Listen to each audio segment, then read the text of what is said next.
నమస్తే BCN news కి స్వాగతం. నా పేరు నీలిమ. ముందుగా ముఖ్యాంశాలు. నెల్లూరు కసుమూరు దర్గాలో లంగర్ఖానా అన్నదానం స్కిల్ డెవలప్మెంట్ సెంటర్ ప్రారంభం. ముఖ్య అతిథిగా పాల్గొని ప్రారంభించిన మంత్రి ఫరూక్. రాయచోటిలో పలు అభివృద్ధి కార్యక్రమాల్లో పాల్గొన్న మంత్రి మండిపల్లి రాంప్రసాద్ రెడ్డి. పట్టణంలో పారిశుద్ధ్య నిర్మూలనకు అధికారులు కృషి చేయాలని పిలుపు. విమర్శలకు సమాధానం చెప్పే ధైర్యం కూటమికి లేదన్న మాజీ మంత్రి అనిల్ కుమార్ యాదవ్. దాడులు చేసే విష సంస్కృతికి ఫుల్ స్టాప్ పెట్టాలని వ్యాఖ్య. ఉపాధి హామీ చట్టాన్ని నిర్వహించేందుకు కేంద్ర రాష్ట్ర ప్రభుత్వాలు కుట్ర చేశాయి.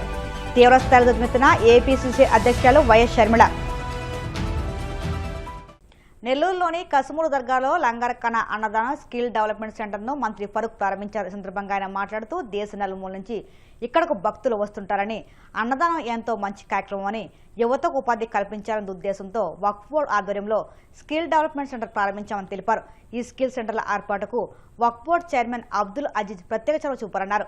మహిళల ఆర్థిక అభివృద్ధితోనే సాధికార సాధ్యమని మొదటి నుంచి సీఎం చంద్రబాబు చెబుతుంటారని, కసుమూరులో 1450 మందికి శిక్షణ ఇవ్వడంతో పాటు కుట్టు మిషన్లు అందించబోతున్నామని చెప్పుకొచ్చారు.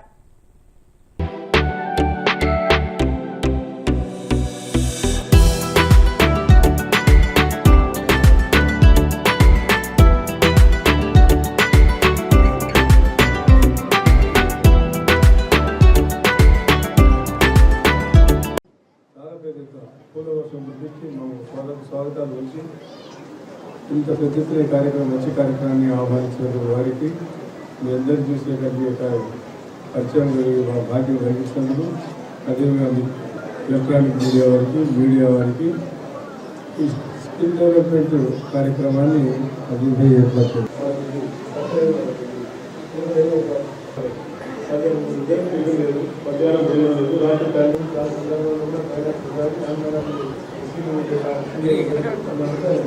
తర్వాత స్థలం ఉండే ప్రాంతంలో మైనార్టీ ముస్లింలు ఎక్కువగా ఉన్నారు. ఈ దర్గా కానీ, అదేవిధంగా మహారాష్ట్ర దర్గా కానీ రాష్ట్రంలో దర్గాలు 5-6 ఉన్నాయి. దానికి ఏదో ప్రజల నుంచి డబ్బు వస్తూ ఉంది.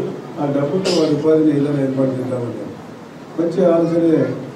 ఎందుకంటే కేవలం మిషన్ ఇవ్వడం కాదు, వాళ్ళకు మార్కెటింగ్ కూడా కావాలి. వారికి కుట్టడానికి మనం ఏదైనా ప్రభుత్వం తరఫున ఏదైనా ఆలోచన చేసి ఈ మనకి ఎందుకంటే ఎంతమంది మిషన్లు పెట్టాం. ఇప్పుడు ఈ మిషన్లు పనికిరావు. ఎందుకంటే వాళ్ళకి 20 ఎంబ్రాయిడరీ వచ్చేసింది. ఇదేంటి చాలా వేల మంది ఇచ్చామా, మీరు అధికారులు ఉన్నప్పుడు మన అధికారులు ఉన్నప్పుడు 100 ఇచ్చాము. ఇవన్నీ ఇది కాకుండా ఇప్పుడు టెక్నాలజీ వచ్చేసింది. ఇప్పుడు ఎంబ్రాయిడరీ వచ్చేస్తాయి. ఒక రైతులు కుడితే ఎంబ్రాయిడరీ తెలిసినట్టు 8,000, 10,000, 15,000 తీసుకుంటారు. ఆ స్కిల్ ఏర్పాటు చేయండి. తర్వాత వాళ్ళ దగ్గర టెక్నికల్ ఉంది. తర్వాత ఈ కార్యక్రమం ఉన్నాయి. ఇది ఆర్ట్ ఉంది వాళ్ళ దగ్గర. మన భారతదేశంలో మహిళ దగ్గర ఆర్ట్ ఉంది. విధానం చూస్తే మనం విజ్ఞానాలు ఉపయోగిస్తూ ఉంటారు, చూస్తూ ఉంటారు. ప్రతి మహిళ బిడ్డ దగ్గర ఆడుతుంది. అదేవిధంగా వాళ్ళకు నువ్వు మెహందీ కార్యక్రమం ఏదైతే నేర్పించావో దాన్ని కూడా ఉపాధి కలుగుతుంది. దాన్ని కూడా చేతులు చేస్తున్న మహిళలు అలాంటి టెక్నికల్గా ఆలోచించి మన సీఈఓ ఉన్నాడు. నువ్వు ఇది డబ్బింగ్ కాకుండా ఈ డిపార్ట్మెంట్ ఆ డిపార్ట్మెంట్ కాకుండా ఇది జరగాలంటే ఆయన చేస్తాడు. మిగతా దాన్ని మనం ఏం చేస్తాం. మీరు ఉపాధి కాదు పేదవాళ్ళు తీసుకెళ్ళి చాలా అట్టడుగున్న వారు ఈ దేశంలో. ఎందుకంటే మన బ్రిటిష్ కమిషన్ కానీ సత్తారు మనంత పేదవారు ఎవరు లేదు. ఈరోజు 500 మంది ఫోన్ చేస్తారు. రేపటి నుంచి భక్తులు ఎంతమంది వస్తారు అంచనా వేసుకొని వాళ్ళకి ఉచితంగా భోజన కార్యక్రమం అజీజ్ భాయ్ ఇది ఏర్పాటు చేయడం చాలా సంతోషంగా ఉంది.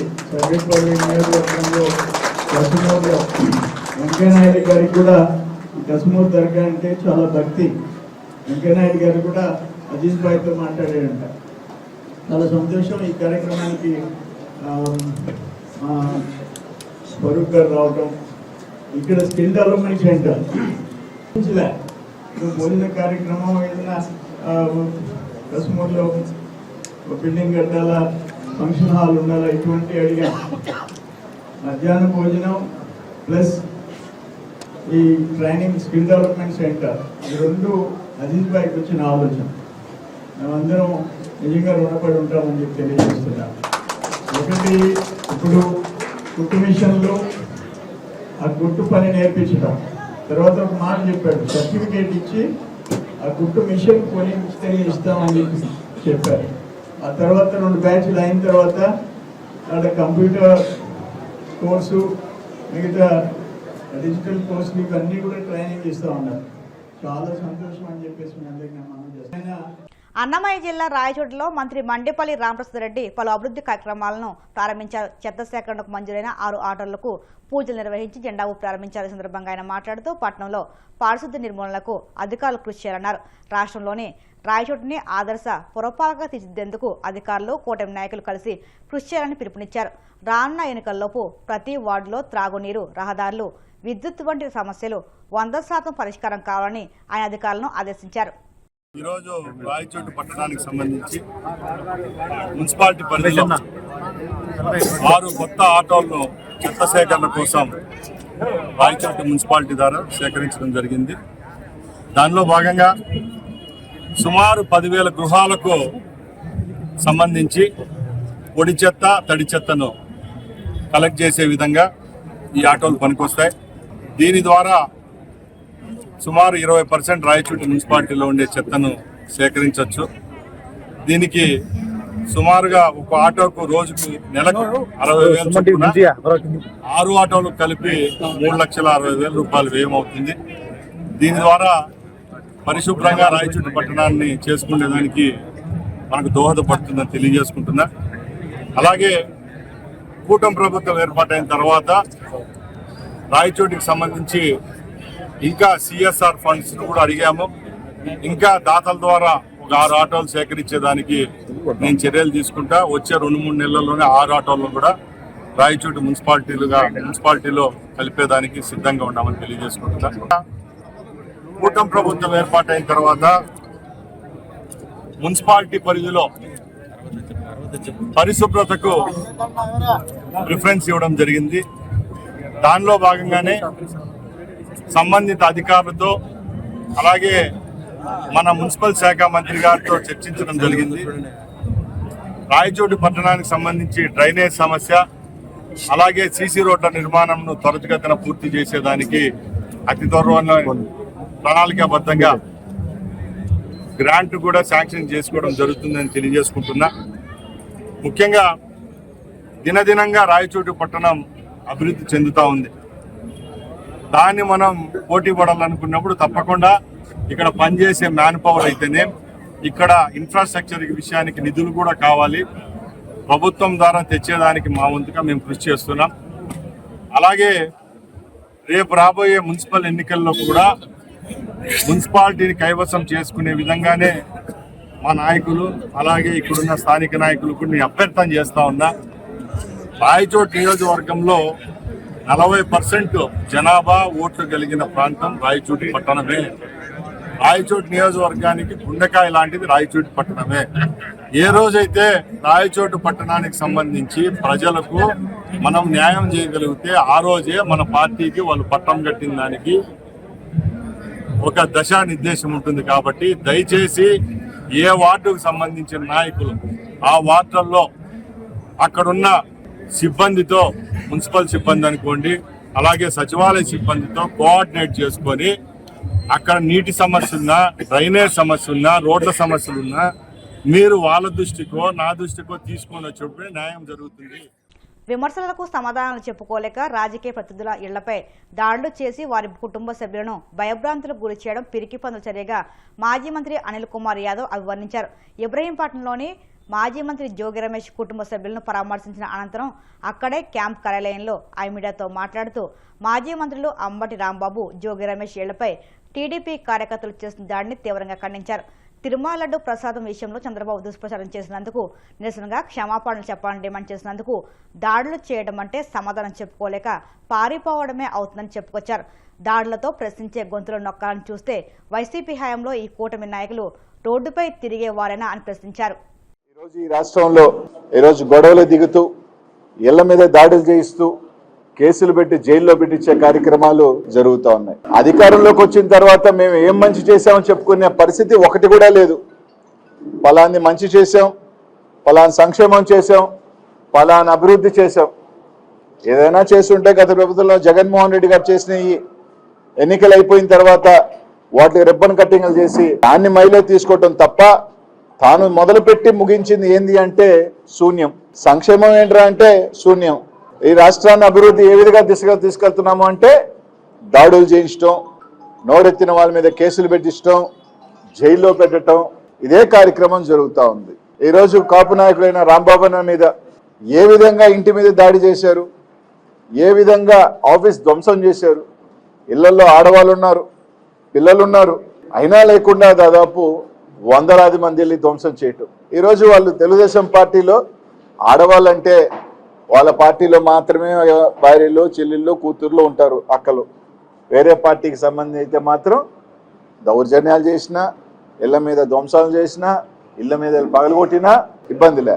ఆయన పార్టీలో బీసీ నాయకులు ఉంటే బీసీ నాయకులు, ఆయన పార్టీలో కాపులు ఉంటే వాళ్ళే కాపు నాయకులు. పక్క జిల్లాలో పక్క పార్టీలో కాపు నాయకులున్నా, బీసీ నాయకులున్నా వాళ్ళు బీసీలు కాదు, వాళ్ళు కాపులు కాదు. ఇక పవన్ కళ్యాణ్ గారు అయితే ఆయన ఎప్పుడు వస్తే మాటకు వస్తాడు, ప్రెస్ మీట్ పెడతాడు, ఎట్టంటే మాట్లాడతాడు.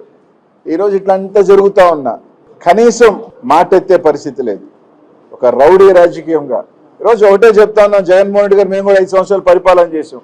ఇదే రకమైన పరిపాలన మీరు చెప్తున్న రాజారెడ్డి రాజకీయం కానీ, రాయలసీమ ఫ్యాక్షనిజం కానీ జగన్మోహన్ రెడ్డి గారు చూపించుంటే, మీరు చెప్తున్నట్టే జగన్మోహన్ రెడ్డి గారి హింస వ్యక్తి అని కానీ జగన్మోహన్ రెడ్డి గారు అనుంటే నిజంగా మీరు బయట తిరిగే వాళ్ళ, నిజంగా మీరు ధైర్యంగా ఈ రాష్ట్రంలో తిరిగే వాళ్ళని అడుగుతా ఉన్నాం. ఈరోజు అధికారం ఉంది, మీకు అధికారం ఇచ్చింది ప్రజలు, మంచి చేయను సరే, అది ఎట్టా చేసే పరిస్థితి లేదు, సంక్షేమం లేదు, అభివృద్ధి లేదు. సరే ఇంక మేము ఏమైనా చేస్తాం, మేము ఇలాగే మాట్లాడితే కేసులు పెడతామంటే పర్లా, ఇంక 3 సంవత్సరాలు ఉంది, అధికారం ఉంది, రైట్. ఎన్ని కేసులు పెడతారో పెట్టుకోండి, ఎన్ని దాడులు చేస్తారో చేసుకోండి. మీరు ఎంత బంతిని గోడకేసి కొడితే బలంగా వెనక్కి అలాగే వస్తుంది. 2029లో ఈ రాష్ట్ర ప్రజలు తీర్పిస్తారు. ఇదే విధంగా కానీ మీరు కొనసాగితే తప్పకుండా ఇంతే రెట్టింపుతో మీకు కూడా బలంగా ఇలాంటియే ఇంతకన్నా పెద్ద ఎత్తున జరుగుతాయి. మరి చంద్రబాబు నాయుడు గారు వయసు పెరిగిపోతూ ఉంది, ఆయన కొడుకు ఇంక చెప్పనే అక్కర్లే. ఏమన్నా మాట ఎత్తితే పోలీసులను అడ్డు పెట్టుకోవటం, ఏమన్నా అంటే రండి ఏమైనా చేస్తామని మాట్లాడుతున్నారు తెలుగుదేశం నాయకులు. పోలీసుని పక్కన పెట్టి ఈ కేసులు, అరెస్టులు ఇవన్నీ పక్కన పెట్టి వైఎస్ఆర్ కాంగ్రెస్ పార్టీ, తెలుగుదేశం పార్టీ తేల్చుకుందామా అంటే దానికని సిద్ధం అంటే చెప్పండి, సిద్ధం. మీరు అన్ని పక్కన పెడదాం, అంతేగాని 100 మందిని పోలీసులు తీసుకొచ్చి కేసులు పెట్టి రాత్రి ఎత్తుకుడు కాదు. పోలీస్ వ్యవస్థను పక్కన పెట్టి రండి, మీరిళ్ళ మీదక, మా ఇళ్ళ మీదక, ఎవరిళ్ళ మీదకైనా సిద్ధమే దేనికైనా. మీరు అనుకుంటున్న ఎవరు ఫ్యాక్షనిస్ట్లా, ఎవరు తెగిస్తే అందరూ ఎవరికి ఎవరేం కాదు, డిసైడ్ అయిన తర్వాత ఎవరైనా మంచి రాజకీయం కాదు. జగన్మోహన్ రెడ్డి గారు గత 5 సంవత్సరాలలో కూడా మేము ఎప్పుడు కూడా ఇట్లాంటి రాజకీయాలు చేయలేదు, జగన్మోహన్ రెడ్డి గారు ఎప్పుడూ చేయలేదు. ఇదే విధంగా కానీ కొనసాగితే దీనివల్ల ఎవరినో భయపడిపోతాము, దీనివల్ల ఏదో మేమేదో తోకలు ముడిచిపోతాము, ఏదో వెనక్కి వెళ్ళిపోతాము అంటే అది జరగదు. మీరు చేసే కొద్దీ వైఎస్ఆర్ కాంగ్రెస్ పార్టీ కార్యకర్తలు ఇంకా రోడ్డు మీదకి వస్తారు. మీరు చేసే కొద్దీ, రెచ్చగొట్టే కొద్దీ ఇంకా ధైర్యంగా ఈరోజు ముందుకు వస్తారు. ఎవరు ఇక్కడ బీసీ నాయకులు కానీ, కాపు నాయకులు కానీ, ఇంకెవరైనా మీరు భయపడితే బెదిరిపోయేదానికి ఎవరు సిద్ధంగా లేరు. ఇప్పుడు కాసేపు ప్రకటనలు.